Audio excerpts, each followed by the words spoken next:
Այսօր կարդալու եմ առաջի թագավորած առաջի գլխից եւ դա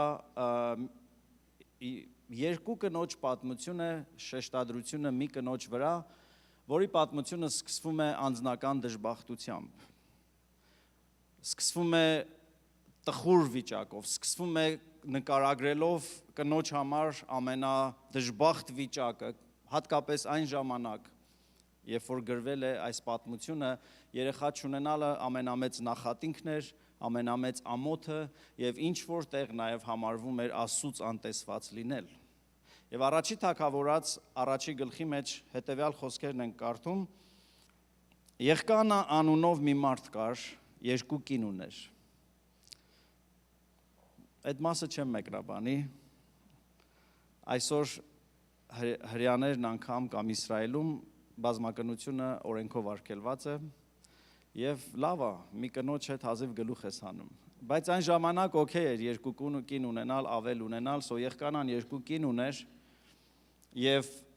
գրված է, որ մեկի անունը Աննա էր, մյուսի անունը Փենանա։ Փենանան զավակներ ուներ, բայց Աննան զավակ չուներ։ Զավակներ ուներ, իսկ Աննան մեկ զավակ էլ չուներ։ Այդ մարդը տարետարի քաղաքից գալիս էր, որպեսի Սելովի մեծ զորությունների տիրոջը երկրպագություն ու զոհ մատուցի, այնտեղ Հեղիի երկու որդիները Ոփնին ու Փենեհեսը տիրոջ քահանաներն էին։ Իսկ Եղկանան իր զոհ մատուցած օրը իր կնոջը Փենանային, նրան որ երեխաներ ուներ, նվերներ էր տալիս նրան եւ երեխաներին, մեկ բաժին էր տալիս։ Իսկ Աննային կրկնակի բաժին տվեց, որովհետեւ նա սիրում էր Աննային, բայց Տերը փակել էր Աննայի արգանդը։ Նրա նախանձորդը Փենանան, այսինքն նրա մրցորդը, նրան հակառակողը, նախատողը, մյուս կինը, ամենամեծ խնդրումը երկու կին ունենալու, երկու տեր ունենալու, իրար ուտելու են։ Տենց էլ լինում էր։ Նրա նախանձորդը Փենանան նրան կսկծեցնելու համար խիստ վշտացրեց նրան, որովհետև Տերը նրա արգանդը գոցել էր։ Շատ հետաքրքիր է, որ 6-7 համարներում երկու անգամ ասում է, որ Տերը փակել էր նրա արգանդը։ Ուզում եմ ուշադրություն դարձնենք մի քանի բանի եւ այստեղ հրաշալի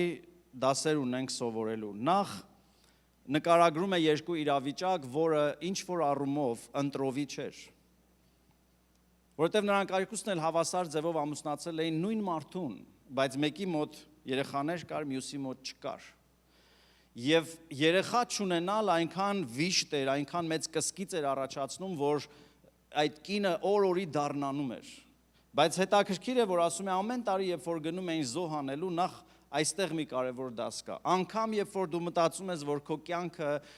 անհաջող է, որ քո կյանքի մեջ շատ պատճառներ չկա Աստծուն գոհանալու, Աստծուն չեն գոհանում ոչ միայն որ ինչ է նա մեզ տվել դրա համար, այլ թե ով է ինքը։ Եվ Աննան թեև մի վշտացած կին էր իր ամուսնու հետ եւ իրեն նախատողի հետ Աստծո տուն էր գնում ամեն տարի պաշտամունք մատուցելու նրան, ով փակել էր իր արգանդը։ Բայց հետաքրքիրը նա է, որ ամուսինը գրված է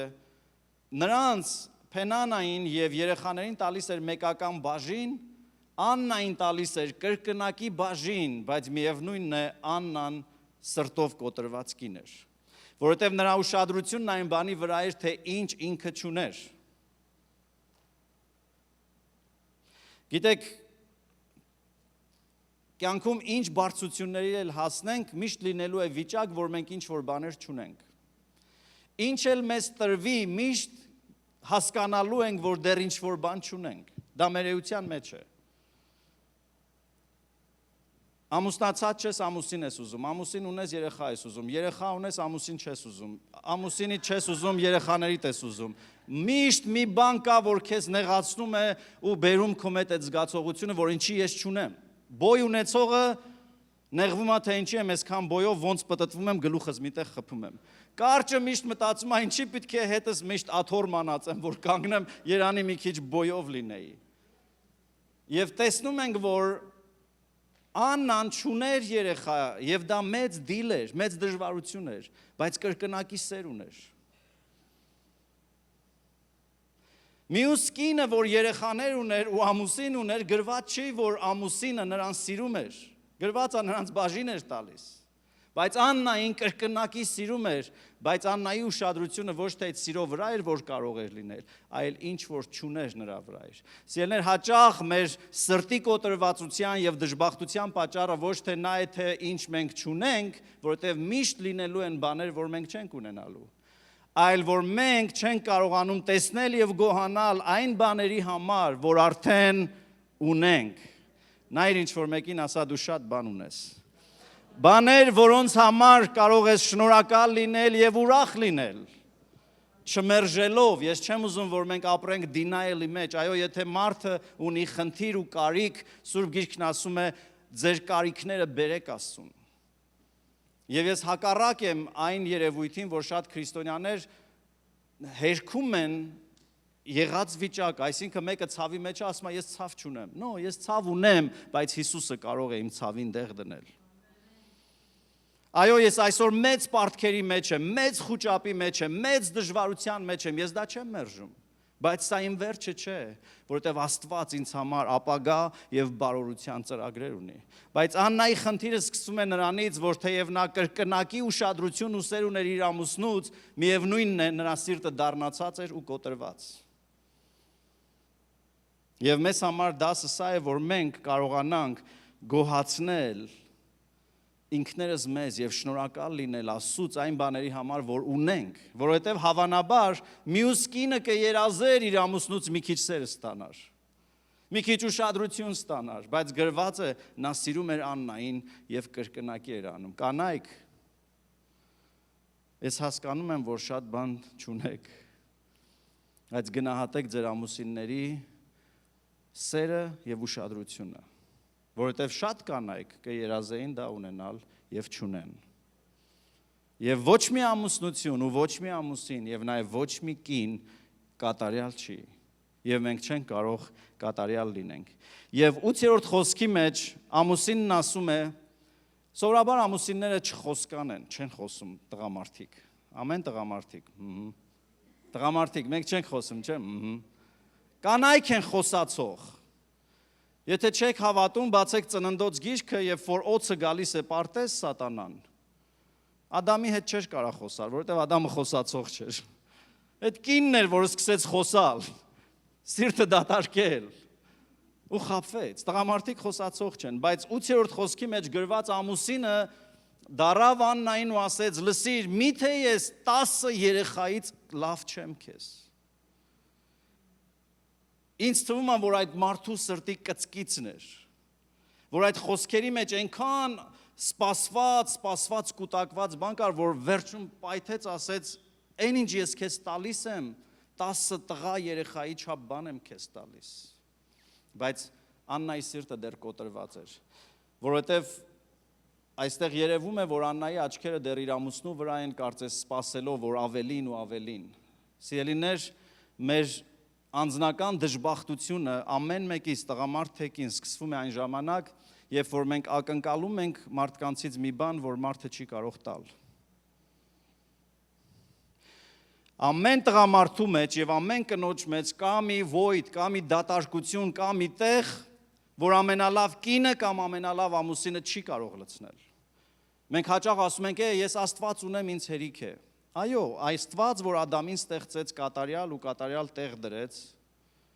հետո նայեց հասկացավ, որ Ադամը դեռ մենակ էր։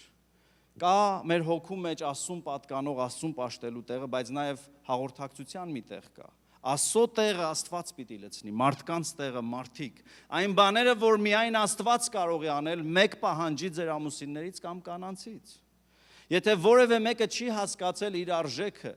եթե որևէ մեկը չի հասկացել իր ով լինելը Աստծո մեջ, ամենալավ ամուսինն էլ չի կարող քեզ երջանկացնել,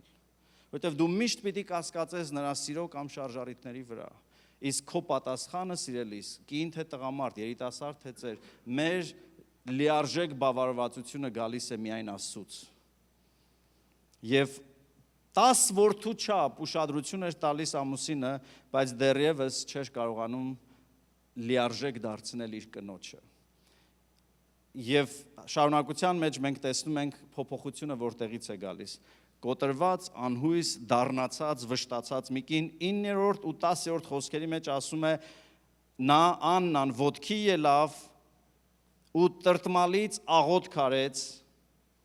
եւ շատ լացեց։ Okay? Վեր կացավ։ Գիտես ինչ վիճակի մեջ էլ որ լինես, ամենաանհույս, ամենադժբախտ, ամենալքված վիճակի մեջ, քանի դեռ նստես ու երգես քո կոտրվածության երգը փոփոխություն չի գալի։ Հասավ այդ տեղը, որ Աննան վեր կացավ, ասա վեր կացավ։ Եվ ես հույս ունեմ, որ այսօրվա խոսքը բոլոր ընկճված ու կոտրված ու ընկած կանանց եւ աղջիկներին, մայրերին, նաեւ տղամարդկանց պիտի բերի այս վիճակին, որ պետք է կանգնել Աստծո առաջ։ Վեր կացավ, կանգնեց եւ մեծ բաներ չասեց, գրված էլ դառը աղոթք արեց ու շատ լացեց։ Ավելի լավ է դառը լացես ու աղոթք անես, քան լուր մնաս այդ դժգոհության մեջ ինքդ քեզ կրծես։ Սկսի աղոթել, որովհետև տեսնում ենք, որ Աննայի այս փոխակերպումը սկսվում է այն պահից, երբ որ նա որոշում է կանգնել եւ աղոթել Աստծուն։ Որովհետև երկու անգամ այս հատվածում գրված է, որ Աստված փակել էր Աննայի արգանդը։ Սիրելիներ, բաներ կա,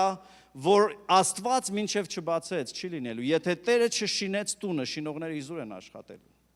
Ուրեմն ավելորդ է մարդկանցից ակնկալել, քանի դեռ Տերը քո կյանքի մեջ այդ դուռը չի բացել։ Բայց մենք հաճախ բռնում ենք մարդկանց կոկորդը, մենք մարդկանցից ենք պահանջում այնինչ միայն Աստված կարող է անել։ Մենք պետությունից ենք պահանջում, մենք հարևանից ենք պահանջում, մենք մեր երեխաներից ենք պահանջում։ Գուցե ժամանակն է մեր աչքերը հեռացնենք բոլորից ու հասկանանք, որ միակը, որ կարող է անել այնինչ մարդը չի կարող անել, Աստված է։ Եվ Աննան աղոթում է եւ հետաքրքիր է, լացում է, ողբում է, 11-րդ խոսքը գրված է, որ ուխտ արեց եւ Աստծուն ասեց, եթե ուխտ անելով ասեց, ով Տեր զորությունների, նա հասկացել էր, որ Աստված զորության Աստված է, եւ ասեց, ով Տեր զորությունների, ես քեզ խոստանում եմ, եթե դու տաս ինձ, չի ասում any kid, ասում է տղա երեխա, տեսեք աղոթքի կոնկրետությունը, եթե դու տաս ինձ տղա երեխա, ես խոստանում եմ, որ ընծայելու եմ քեզ, ուխտ արեց եւ կոնկրետ աղոթք արեց Աստծուն։ Շատ կարևոր է Աստծո համար քո որոշումը, քո ուխտը, քո երթումը Աստծուն, գրված է քո խոստումներդ, որ Տիրոջը տալիս ես, մի մոռացիր։ Եկեք խոստովանենք, որ մենք շատ ժամանակ խոստանում ենք, այդ հետո մոռանում ենք։ Հիմա նայեք, չկա երեխա, կա դժբախտություն, կա նախատինք, նեղության մեջ Աննան խոստանում է Աստծուն։ Մեզնից շատերը եւ ես տասնյակ անգամներ իմ ծառայության ընթացքում տեսել եմ մարդկանց, ովքեր նեղության մեջ լրիվ ուրիշ կերպ են խոսացել։ Նեղությունից դուրս գալուց հետո Տերը ով է ասել են։ Հիշում եք այդ պատմությունը, ասում է մեկը բարձր հարկից, 9-րդ հարկից ընկնում է։ Եվ այդ ընկնելու ընթացքում հիշում եմ, որ երևի Աստված մենակ կարա փրկի, դե մարդու միտքը արագ է, չէ՞, չգիտեմ, քանի վայրկյան ա տևում։ Այդ ընթացքում հասցնում աղոթել, ասել Տեր Աստված, ես սխալ եմ ապրել, սրանից հետո եթե ողորմություն անես, ընկնեմ գետնին ու չմեռնեմ, կյանքս քեզ եմ տալու, հարստությանս կեսը քեզ եմ տալու։ Ընկնում է գետնին, սովորաբար այդ բարձրությունից մեռնում են։ Իրան ձեռք հա տալիս տեսնում է կենթանիա, փոշին թափ հա տալի, ասում է մարդու տեղը որ նեղանում է, ինչ գիժ բան ասես խոստանում է։ Ծիծաղում ենք, բայց մենք հաճախ այդպես ենք անում։ Մենք խոստանում ենք, հետո մոռանում ենք։ Դրա համար խնդրանք գրի այնինչ աղոթում ես։ Եվ մի մոռացի ինչ ես խնդրել Աստծուց։ Եվ Աննան խնդրում է կոնկրետ աղոթք եւ ուխտ է անում, որ եթե տաս ինձ այդ երեխային ես քեզ եմ տալիս։ 17-րդ խոսքը հետաքրքիր է, գալիս է տաճար, տաճարում հեղի քահանան է, նայում է այդ կնոջը, այնքան դառնացած է Աննան, նրա շրթունքներն են մենակ շարժվում։ Քահանան կարծում է, թե հարբած է այս կինը։ Եվ ասում է, կին, լավ չի որ հարբես, այդ հարբեցողությունը երբ ես թողալու։ Ու այստեղ Աննան ասում է, գիտեք, ես դառնացած կին եմ, ես Աստծուց հրաշք եմ սպասում, եւ քահանան ասում է, գնա, թող Աստված տա քեզ քո սրտի ուզածը։ Գրված է Աննան վեր կացավ, այդ իր սուքից հավատքով վերցրեց այդ օրհնության խոսքը եւ հետաքրքիր է հաջորդ առավոտ 19-րդ խոսքը կանուխ երկրպագություն արեցին եւ հետո գնացին տուն գրած ամուսինը գիծավ կնոջը, այսինքն մերձեցան եւ ծնվեց հրաշք երեխա։ Դեռ չունեցած երեխային այդ դառը ու կոտրված սրտով լացող կինը հանկարծ վեր կացավ, հաջորդ օրը առավոտ կանուղ իր ամուսնու հետ երկրպագեց Աստծուն։ Գիտեք, շատ հաճախ մարդիկ ասում են, դե թող Աստված մի բան անի, տեսնենք, հետո փառք կտանք։ Թող Աստված մեզ օրհնի, հետո մենք այդ օրհնությունից no. Հավատքը չերևացած բաների հաստատությունն է։ Հավատքը դեռ չեղած հռչակում է փառքես, որ եղած է։ Եվ նրանք երկուսով դա արեցին։ Առավոտ կանուղ, դեռ ոչ մի լուր չկա, դեռ ոչ մի բան չի եղել։ Փառք են տալի Աստծուն, երկրպագում են, գնում են տուն, հարաբերություն են ունենում ինչպես ամուսինները եւ հրաշք է տեղի ունենում։ Սա եւս մեկ դաս է, որ շատ մարդիկ ասում են, դե Աստված թողանի։ Մենք տեսնում ենք մարդու ներգրավվածությունը, այն նորմալ բաները, որ մենք պիտի անենք, մենք պիտի անենք։ Եթե մեկ ուզում է Աստված օրհնի իր աշխատանքը, գրված է, որ Աստված օրհնում է մեր ձեռքի գործերը։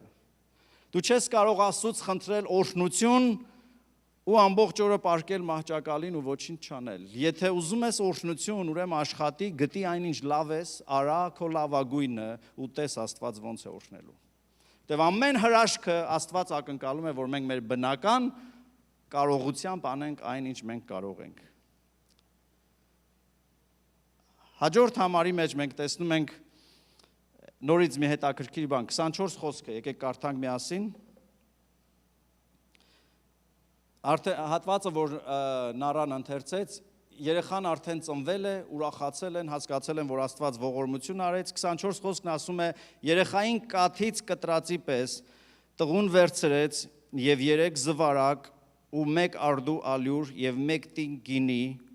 եւ տիրոջ տունը տարավ, որ սելովի մեջ էր։ Ինչ արեց։ Երեխային վերցրեց, էլ ինչ վերցրեց։ 3 զվարակ 3 կենթանի, որ զոհ պիտի մատուցվեր, ալյուր, որ կենսական նշանակության բաներ ուտելիք էր եւ գինի, որ նորից եւ այս 3-ն էլ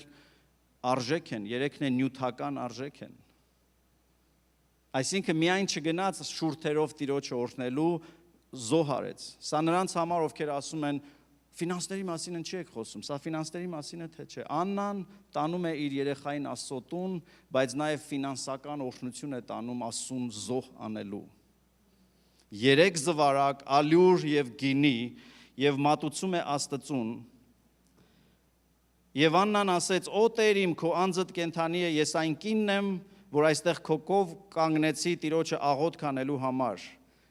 Քահանան չի ճանաչում նրան։ Եվ այստեղ ես ենթավեռնագիր եմ դրել, անճանաչելին։ Անցել է ընդամենը 1 տարի, քահանան ուշադիր գրված է նայում էր այդ կնոջ շուրթերին, եւ երբ որ մեկին երկար նայում ես, տպվում է մեջը, անցել էր 1 տարի, Աննան ետ է գալիս կամ 2 տարի, maybe մի քիչ ավել։ Համենայն դեպս, կարճ ժամանակ հետո քահանան չի ճանաչում այդ նույն կնոջը, որովհետև երբ որ դու կանգնում ես աղոթքով Աստծո առաջ, որովհետև երբ որ դու քո սուքի մեջ հասկանում ես, որ մարդկանցից սпасելը, մարդկանց մեղադրել օգուտ չունի, բայց քո աղբյուրները գալիս են Տիրոջից եւ Տիրոջն ես նայում, դու դառնում ես անճանաչելի, դու դառնում ես օրհնված եւ այս կինը, որ դառնացած վշտով մի կին էր, գալիս է ֆինանսական առատությամբ, գալիս է երեխայի հետ, գալիս է կերպարանափոխված, քահանան չի ճանաչում, ինքը ստիպված ասում է, ես այն կինն եմ, որ որոշ ժամանակ առաջ դու ինձ ասեցիր գնա եւ թող Աստված օրհնի քեզ եւ ահա Աստված օրհնել է։ Եվ տեսեք ինչ է ասում։ 27 խոսքն ասում է, ես այս տղայի համար էի աղոթք արել, ու Տերը իմ խնդրվածքս տվել է ինձ։ Աննան հասկանում էր, որ տենց պատահական մի տղա չէր ծնվել, որովհետև այնտեղ նախորդում կարդացինք, նա կոնկրետ աղոթում էր, եթե ինձ տղա տաս, եւ երևի պատկերացնում էր այդ տղային։ Այստեղ քահանային ասում է, այս տղան հենց այն տղան է, որի համար ես աղոթել էի։ Սիրելիս, Աստված տալիս է մեզ մեր սրտի խնդրվածքները։ Աստված լսում է ամեն մանրուքը եւ Աստված ուշադիր է, եւ եթե մենք հավատարիմ մնանք, եթե մենք հավատքով կանգնենք, ստանալու ենք, որովհետեւ գրված է Աստված տալիս է արդարի սրտի խնդրվածքը։ Եթե աղջիկ ունենար, Հավանականությունը շատ էր, որ ասենք դե չունեին ունեցան, բայց Աննան գիտեր, որ սա այն տղան է, որի համար ես խնդրել եմ։ Մի մոռացի ինչ ես խնդրում, գրի դրանք, եւ հետո երբ որ ստանաս, Տիրոջը փառք տուր եւ անընդհատ գիտակցի եւ ճանաչի, որ այո, սա Տիրոջից եմ ստացել։ Տերն է ինձ տվել։ Մայրը ընծայում է, գրված է, որ տվեց երեխային տաճար եւ օգտագործում է այնպիսի բառ, որ տվեց հետ չստանալու պայմանով։ Ոչ թե տվեց մի որոշ ժամանակ տաճարում կրթություն ստանա, հետ գա, տվեց, որ այլևս իր կյանքի բոլոր օրերում Աստծո նպատակներին ծառայի։ Ամեն օրհնություն, որ մենք Աստծուց ստանում ենք, այն ուրախություն է մեզ համար, բայց Աստված միշտ ուրիշ նպատակ ունի այդ օրհնության հետ։ Մեր օրհնությունները պիտի ծառայեն Աստծո կամքին, Աստծո նպատակներին եւ Աստծո թագավորությանը։ Եվ տեսնում ենք վերջի հատվածում այս transformed եղած կնոջը, փոխակերպված կնոջը, երկրորդ գլուխը սկսվում է Աննայի աղոթքով։ Ու այն կինը, որ մի ժամանակ դառը լաց ուներ, այն կինը, որ մի ժամանակ անհուսության ու կոտրվածության աղոթք ուներ, երկրորդ գլուխը սկսվում է սրանով. Իմ սիրտս Տիրոջմով ուրախացավ։ Այն սիրտը, որ ոչ մեկն ու ոչ մի բան չէր կարող մխիթարել, այնքան ուշադիր ամուսինը, որ կարող էր 10 երեխայի օգնություն ու ուշադրություն տար, չէր ուրախացնում այդ կնոջ սիրտը։ Բայց Տերը կարողացավ ուրախացնել ու Աննան հռչակում է սիրտս Տիրոջմով ուրախացավ։ Իմ եղջյուրս Տիրոջմով բարձացավ։ Եղջյուրը սովորաբար իշխանության, դիրքի, ազդեցության նշան է։ Եվ այն կինը, որ ազդեցիկ չէր, եւ մյուս երկրորդ կինը նախանձորդը հալածում էր ու նեղացնում էր, այն ժամանակ անզոր էր Աննան մի բան խոսալու։ Կողքից կծում էին, կողքից նախատում էին, ոչ մի բան չուներ ասելու։ Եղջյուր չուներ, այստեղ նա ասում է, բայց Տերը իմ եղջյուրս, իմ ազդեցությունս բարձրացրեց։ Բերանս իմ թշնամիների վրա բացվեց, որովհետև քո փրկությունով ուրախացա։ Աստված կարող է եւ ուզում է, որ մեր բերանը բացվի մեր թշնամիների վրա։ Այնինչ թշնամի է քեզ, այնինչ նեղացնում է ու նախատում է։ Գիտեք, այդ կինը, երկրորդ կինը Փենանան շատ զարմանալի բան է գրած, ամեն տարի նեղացնում էր, ամեն առիթով նեղացնում էր։ Մեր բոլորի կյանքում կան այդպիսի փենանաներ, որ ամեն առիթով մեզ կծում են։ Եթե չկան էլ այդպիսի փենանաներ մեր մտքի մեջ կան, մեր երևակայության մեջ կան, մեր մտածմունքների մեջ կան, որ անընդհատ մեզ ասում են, բա քո Աստվածը ուր է, բա քո աղոթքներդ ուր են։ Բայց երբ որ Աննայի պես կանգնենք, աղոթքով մեր սիրտը դատարկենք ու վստահենք ու շարունակենք պաշտել Աստծուն, պիտի տեսնենք մեկ օր Աստված բարձրացնում է մեր եղջյուրը։ Սուքը եւ լացը անverջ չեն լինելու։ Ոչ մեկը չասեց ամեն։ Սուքը եւ լացը անverջ չեն լինելու։ Գրված է, եթե երեկոյան լաց լինի, առավոտը ուրախություն պիտի լինի։ Երրորդ խոսքի մեջ ասում է. սրանից հետո հպարտությունով մի պարծենաք, ձեր բերանից ամբարտավանություն թող չելի, որովհետև Տերը գիտության Աստված է ու նա ամեքի գործն է կշռում։ Ձեր բերանից ինչ ուզում է խոսեք գրված է, Տերը ամեքի գործն է կշռում։ Ինչի մասին է խոսում։ Աննան հասկանում էր, որ ինքը Տիրոջ համար մի բան է արել, որ Տիրոջ բարեհաճությունը շահել է։ Եվ ասում է Տերը, որ ամեն գիտության Աստվածն է, գործերով է շարժվում։ Նա նայում է մեր գործերին։ Աննան, որ շահեց Աստծո բարեհաճությունը, դա շնորհիվ իր հավատքի էր, իր կանգնելու էր, իր Աստծուն վստահելու, խոստումները հավատքով բռնելու հաշվին էր, եւ Աստված դրա համար հատուցեց նրան։ Եվ հետո սկսում է հռչակել ինչ է կարողանում անել Աստված, եւ հուսով եմ, որ սա կքաջալերի ձեզ։ 4-րդ խոսքն ասում է. զորավորների աղեղները կոտրեց եւ տկարները ուժ հագան։ Ասուն ապավինող տկարները ուժ են հագնում, սիրելիներ։ Կուշտ եղողները հացի համար վարձկան եղան, բայց անոթի եղողները կշտացան եւ աշխատանքը թողեցին։ Տենց բան հնարավոր է, կշտանալ ու աշխատանքը թողնել։ Սա մի խոստումնալի վիճակ է, որ Աստված կարող է այնքան բարձրացնել, որ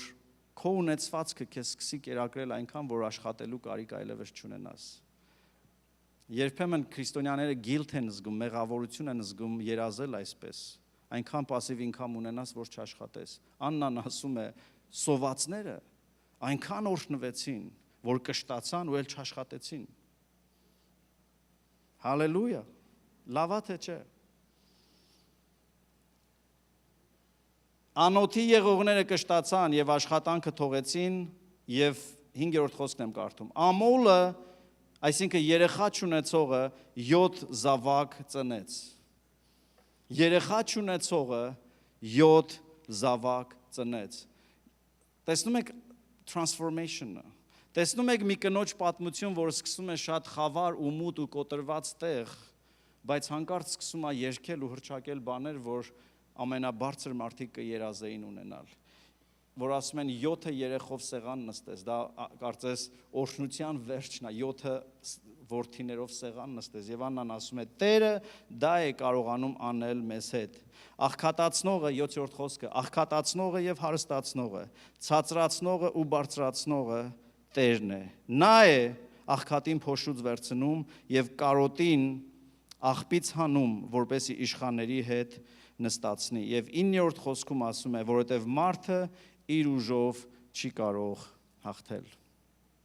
Ամբողջ ուշադրությունը գնում է Տիրոջ վրա, որ ոչ թե իմ ուժով, այլ իմ հավատքի, իմ աղոթքի, իմ նվիրման շնորհիվ, բայց Տերը կարող է խավարը փոխել լույսի։ Ամեն։ Եվ վերջացնում եմ սրանով, վերջի համարը, որ ուզում եմ կարդամ, շատ հետաքրքիր է, ասում է, ամեն տարի գալիս էին տաճար, չէ, ամեն տարի գալիս էին տաճար եւ Հեղին, որ քահանան էր, արդեն դե գիտեր հարաբերություն կար, կապ կար, Սամուելի մաման գալիս էր, ամեն անգամ գալիս էր եւ Հեղին երևի տպավորված էր, որ այս կինը այն կինն է, որ իր միակ երեխային, առաջնեկ տղային բերեց Աստծո տաճար եւ տվեց եւ գրված է 21 խոսքերի մեջ հետեւյալն ասում է եւ Հեղին ու եղկանա նրա կինը օրհնելով ասեց. Տերը քեզ այս կնոջից զավակներ տա։ Տերը փող տրված տղայի փոխարեն, այսինքն որ տվել ես Տիրոջը նրա փոխարեն, ու նրանք իրենց տղաներ տա, երեխաներ տա, եւ նրանք իրենց տեղը գնացին։ Եվ Տերը այցելություն արեց Աննային, որ հղացավ, եւ 3 տղա եւ 2 աղջիկ ունեցավ, իսկ Սամուել մանուկը շարունակում էր ծառայել Տիրոջը։ Հզոր ավարտ է։ Մենք հաճախ միայն ավարտում ենք սրանով, որ դե Սամուելին ունեցավ, նախատինքից պրծավ, էլ չէին ամաչացնի իրան, էլ չէին նախատի, բայց սիրելիներ, Աստված միայն իր փառքով չի հետաքրքրված։ Աստված հետաքրքրված է քո լավ լինելով։ Աստված հետաքրքրված է քո տան մեջ քեզ երջանիկ տեսնելով։ Դրա համար Աստված գիտեր, որ մոր համար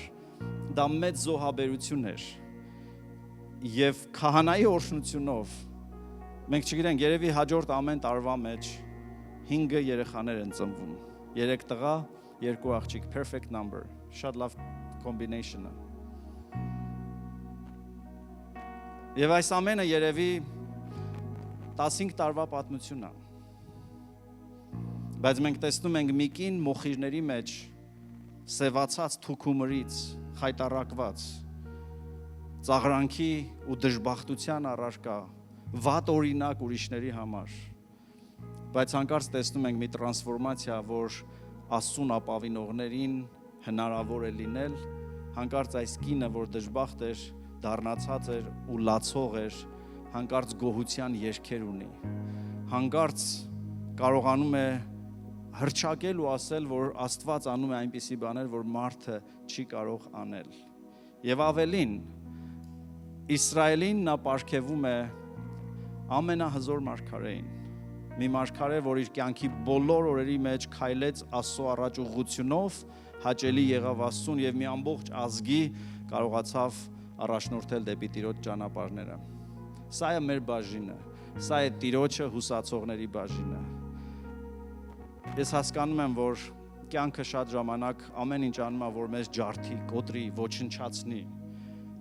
Ամենանեղ շրջանակում երբեմն դա կին ու ամուսնու մեջ է, երբեմն գործի գործատիրոջ մեջ է, երբեմն հասարակության, հարևանների հետ, բայց նախատողը միշտ ուզում է, որ մենք կոտրված լինենք, դառնասիրտ լինենք, բայց Տերը, որ քեզ կյանք է տվել, քեզ համար ունի խոստումներ եւ ապագա։ Բայց խնդիրը սա է, արդյոք քո մոխիրներից կանգնելու ես ու Տիրոջը ասես, դու իմ եղջյուրը բարձրացնողն ես։ Ինչ եմ ձեզ խորհուրդ տալիս, այս աղոթքը առաջի թագավորած 2-րդ գլուխ Աննայի աղոթքը, անգամ եթե դեռ կոտրված եք, անգամ եթե դեռ չեք տեսել Տիրոջ բարությունը, բոլոր այդ խոսքերը, որ Աննան հռչակում ու ասում է Տերը այսպես է անում, վերցրու քեզ համար, դարձրու քո ամենօրյա աղոթքը, որովհետև հավատքը չերևացած բաների հաստատությունն է։ Գրված է Աստված, որ մեռելները հարություն տալիս եւ չեղած բաները սկսում է կանչել, որպես թե եղած են։ Աղոթում ես երեխաներիդ համար, սկսի փառք տուր Աստծուն, որ մեկ օր տեսնելու ես նրանց։ Որ այն օրը, երբ որ տեսնես, հիշես ու ասես, հենց սա էր, ինչի համար ես աղոթել էի։ Որտեւ Աստված մոտավորապես չի պատասխանելու, Աստված պատասխանելու է տառ առ տառ, բառ առ բառ, խոստում առ խոստում, ամեն բան, որ Աստված խոստացել է, պիտի տեսնես եւ փառք տաս։ Բայց շատ ժամանակ խնդիրը նա է, որ մենք մեր մտքից մոռանում ենք։ Դրա համար Տերը կրկին ու կրկինի ժողովրդին ասում էր չմոռանաս այն բաները, որ ես արեցի, չմոռանաս եւ քո երեխաներին կսովորացնես։ Ուրեմն գրի քո աղոթքները ու շարունակի հավատալ, որ այնինչ մարդը չի կարող անել, Աստված կարող է անել։ Մի փնտրի մարդու մեջ քո ներքին բավարարվածությունը, մի պահանջի մարդուց, անգամ հոգևոր մարդկանցից։ Գիտեք, շատ մարդիկ եկեղեցի են գալիս եւ դա հրաշալի է եւ երբեմն մարդկանց ուշադրությունը կամ պահանջը հանկարծ դառնում է, որ ծառայողը, ծառայողները, հովիվը մարդիկ սկսեն անել մի բան քո կյանքի մեջ, որ մենակ Աստված կարող է անել։ Մենք այստեղ ենք գալիս, որովհետև Տերը խոստացել է 2-3 հոգի հավաքվեն, ինքը մեր մեջ է։ Բայց մեր բոլորի ակնկալիքը, մեր բոլորի աչքերը պիտի լինեն Տիրոջ վրա, որ կարողանում է աղքատին փոշուց բարձրացնել։ Ինչքան ես ուզում, որ քո կյանքը փոխվի։ Դա քո աղոթքի, դա քո պայքարի պատճառով պիտի լինի։ Աննան օրինակ է մեզ, որ մեր աղոթքը կարևոր է, որ մեր աղոթքը փոփոխություն է բերում եւ այն ինչ որ աղոթում ենք ուղակի խոսքեր չեն, մենք պիտի հասկանանք եւ մենք պիտի հիշենք եւ մի պիտի գրենք, որովհետեւ տեսնելու ենք Աստծո բարությունը բառ առ բառ, խոսք առ խոսք մեր կյանքի մեջ կատարված։ Ամեն։ Մենք մի Աստված ունենք, որ կարող է մեր կյանքը բացարձակ փոխել, անշրջելի, միանշանակ փոխել այնպես, որ այլևս մենք չպատկերացնենք էլ, որ մի ժամանակ ես եմ եղել այնտեղ։ Ինչպես Աննան հայտնվում է քահանայի առաջ ու քահանան չի ճանաչում նրան։ Իմ աղոթքն է, որ հաջորդ 2-3 տարիները քո կյանքի մեջ լինեն այնպիսին, որ քո մտերիմները չճանաչեն, հասկանան, որ ինչ եղավ քեզ, ու դու ասես Տերն է, որ բարձրացնում է եւ մեկը չի կարող արգելել նրան։ Եկեք կանգնենք ոտքի սիրելիներ։